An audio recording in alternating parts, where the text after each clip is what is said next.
So if you find that you need a closet and you don't have one, you don't want to build one, you can do this. This is a pretty simple thing. You're just building some brackets off the wall. You can even put a shelf on top of it. These are the templates I created with this idea, and I kind of modified them later.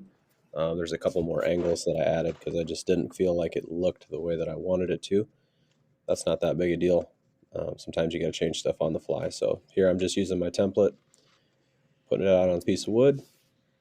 And I don't know if this is maple or if this is ash or whatever. I bought this for $100 along with a huge pile of wood from somebody that was just kind of sitting in one of their sheds. And this stuff has worked really well. I think it's ash, but I don't know. I'm not a wood specialist. Had a little bit of issue with some kickback here and there. There is some stored up, I don't know, strength in the wood that's trying to release itself when you're cutting it. But you can see I'm just using my miter saw, which allows me to move out and make a lot longer cuts just to take these down to the angles that I want. They're not going to be perfect once I get them to the shape that I want, but you'll see what I do here in just a minute. So I need 3 of them, and then I need to make some, I don't know, base plates that I'm going to put up against the wall. Again, I'm using some rough lumber that I have. I already paid for it a long time ago. It just fits in my shop, and I don't know, this seemed like a nice project to use it for. It's a nice clean wood. It's going to go through my planer at some point and clean up some of the different rough edges. And so we are just cutting things to the proper widths. I think I went with something like 3 inches wide for these pieces. I know I need a push stick. We just moved into this place, and my shop is not the way that I want. And I destroyed my plastic push stick making something more recently. And so yeah, I need to build one and make a nice one. So if you have any suggestions for that, put them in the comments. Comment a video link if you know one that's like really good. I'd like to build a new push stick. I can stop using scraps, even though I like using scraps. And now it's planer time. So first step in using any of my tools is to take all the stuff off of the tools that I have been using that tool for storing, which is not what it's supposed to be, but it is what it is. And so just taking these down to the right thickness, as well as, they're rough cut, so they need to be kind of smoothed, and this puts them at a point where, they're pretty nice, kind of right out of the planer, but you just go up maybe another grit on your sandpaper, maybe something like 180. Doesn't have to be anything too serious. It's not fine furniture. It's farm life, home DIY stuff. And so I don't know how long I've had this planer, maybe 2 years, but I use it a lot. Like I said, I have a ton of lumber that I purchased just off of like Marketplace, and it can take some pretty ugly wood and turn it into something pretty beautiful, as you can see as it comes out the backside there. I also don't have dust collection. The outside is the dust collection for right now.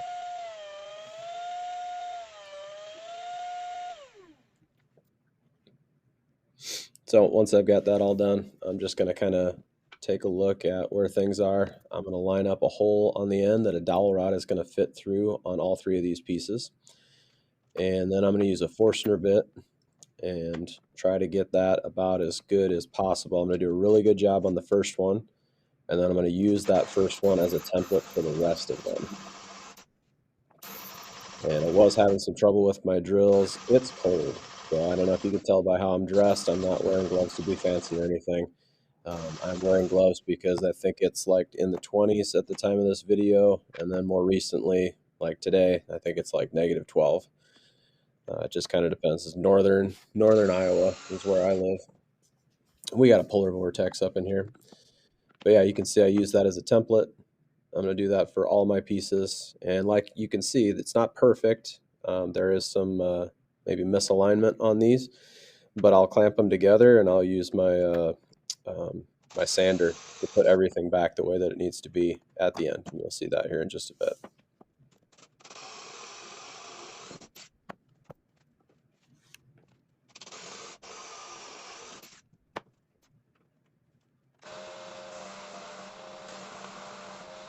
So here I'm using my belt sander.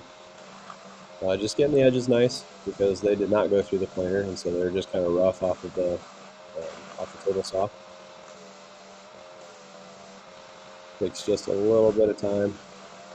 I like the belt sander though. That's my buddy.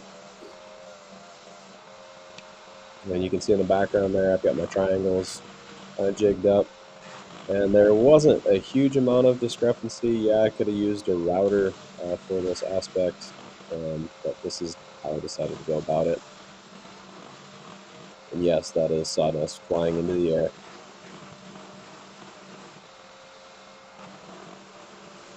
So I just really wanted to make sure that all the holes lined up really well and that I could get everything about as even as possible before taking any extra material off and getting everything about the same.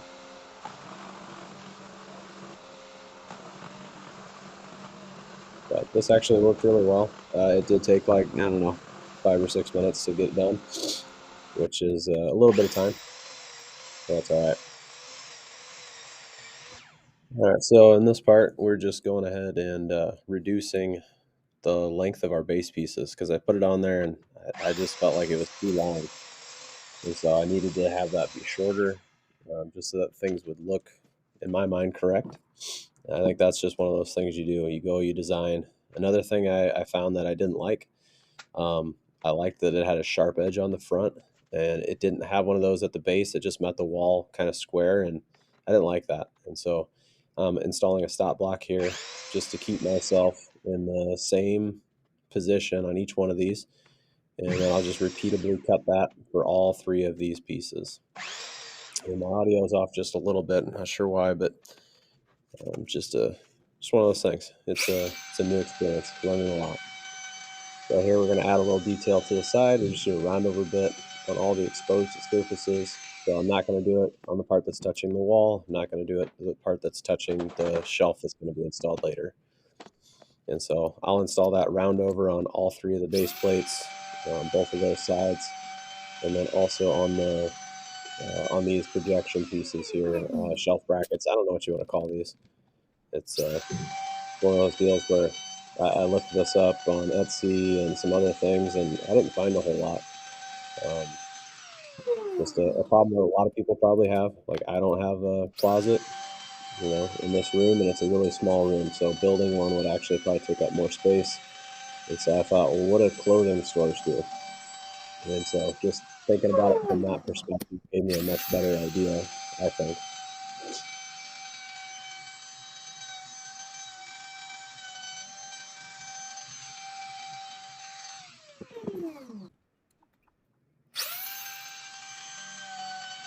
So now I just need to round over just the one side of the base plate.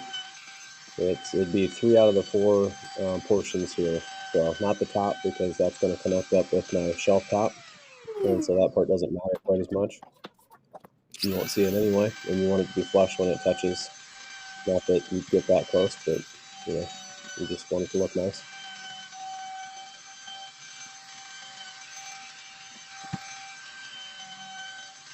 Router table would be nice too. That'd be an addition for the future.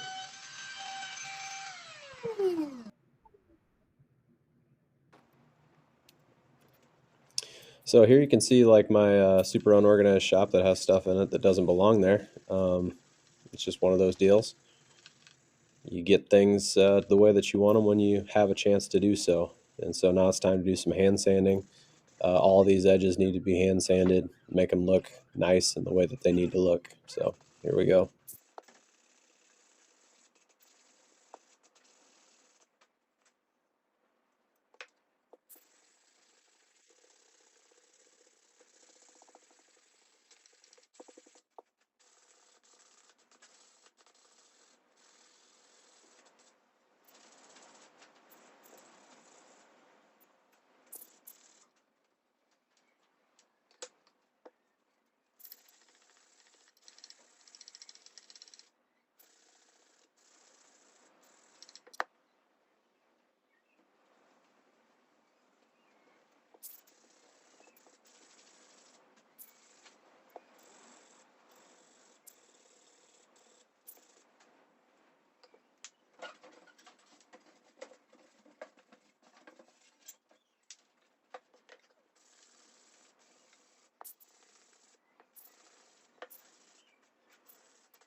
So it is time to do some staining.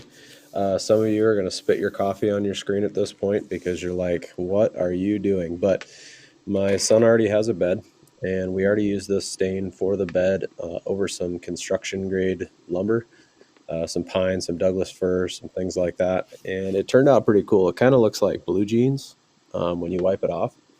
When you first put it on, you freak out a little bit because it looks like you're just painting it blue. But when you wipe it off, it actually looks pretty cool. It still preserves the grain. It just, I don't know, gives it a different kind of color. And I don't know, I'm kind of fond of it for right now. I suppose if you absolutely hated it, you could sand it off. Or if you wanted it lighter, you could sand it to just lighten up that color. And they say the longer you leave this stuff on, the more color it soaks in. But that is one of the nice things about using this light grained wood is just the fact that it does accept some color. And so you'll be able to see here in just a minute. I'll wipe this all down, and it's gonna look pretty good.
And so pretty much just like that, we've got almost all of our wall stuff ready to go. Um, all of our base plates that are going to connect to the wall to the studs, those are stained. I'm going to add some polyurethane later. I don't think I filmed that part. It's not really that exciting. But yeah, that portion is pretty well done. These bracket parts, they just need a little bit more stain, and then they're going to be ready to roll after a little bit of wiping and then some poly as well. You can see I've also got some pocket holes drilled and ready. So this is what I'm going to use to attach them to the walls. But yeah, just once you wipe that off, it does leave it with an interesting color. It's something different. It's for a teenager's room. I don't know how interested he'd be in like a black walnut look or just a plain white wood look. And so I asked him what he wanted. He liked the blue, and that's what we went with.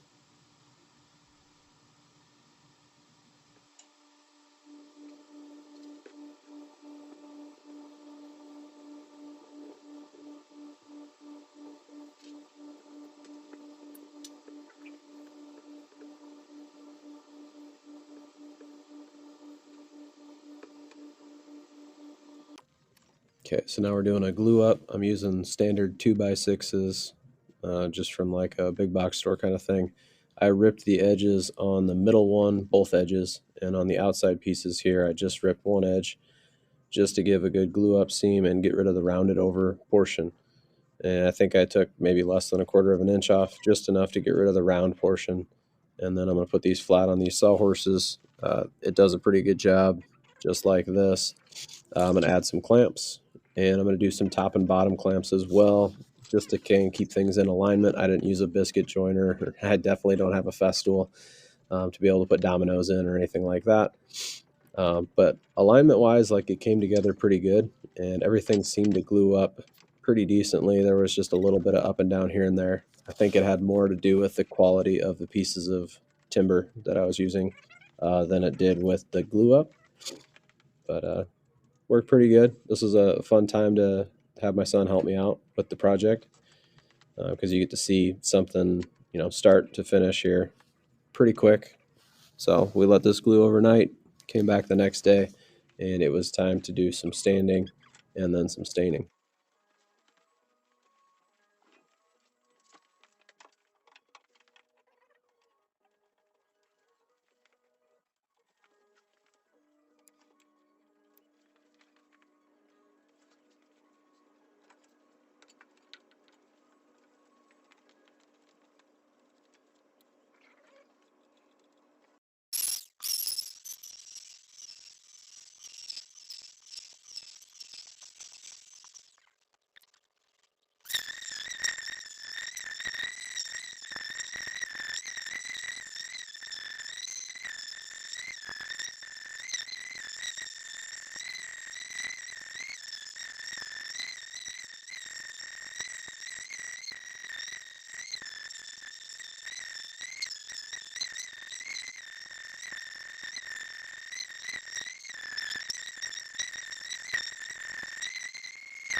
Okay, so now it is time for us to add some stain.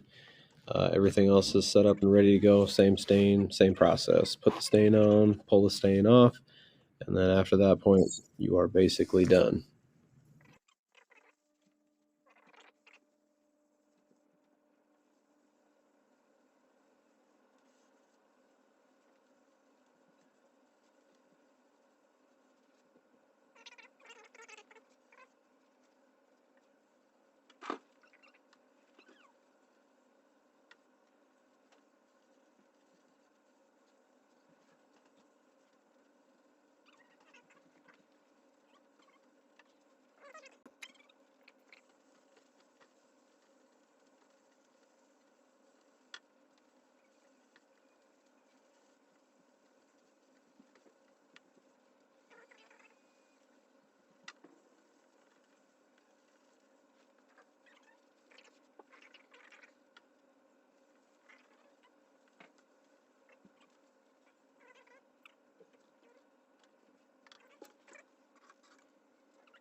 Okay, so at this point, it's time to add the pieces to the wall.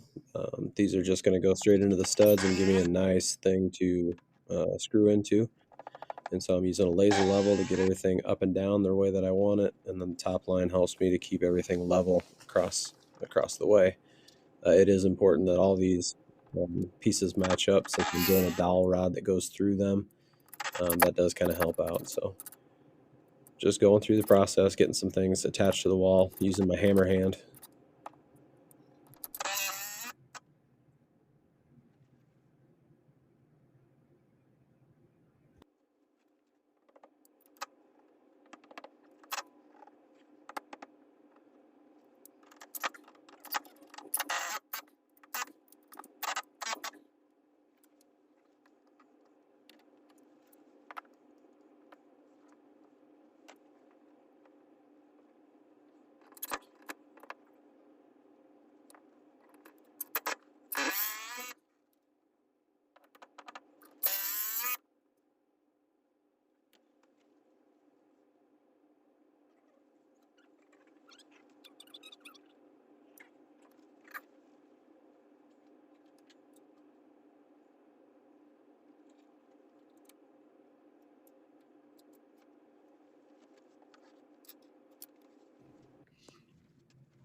So all three pieces are up at this point, and I'm just kind of looking to see and make sure everything looks good. Eyeballing that, but using the laser level line to keep it up and down plumb the way that I want it. And then I know that, it doesn't match up. It's not equal spacing between them. I could have done 4, but that kind of eliminates some of the placement. It's really unnecessary. And so I did end up only doing 3 pieces. And I made it this width because it's the same width that the bed is, and the bed is directly across from it. And it just seemed like it looked better. I had it laid out the other way, with this far piece on the right side further over, and it just looked too big. It just didn't look right. So it's one of those things, you start building something, you have an idea in your mind, it does not always work out the way that you think.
right, and so we are finished with the project.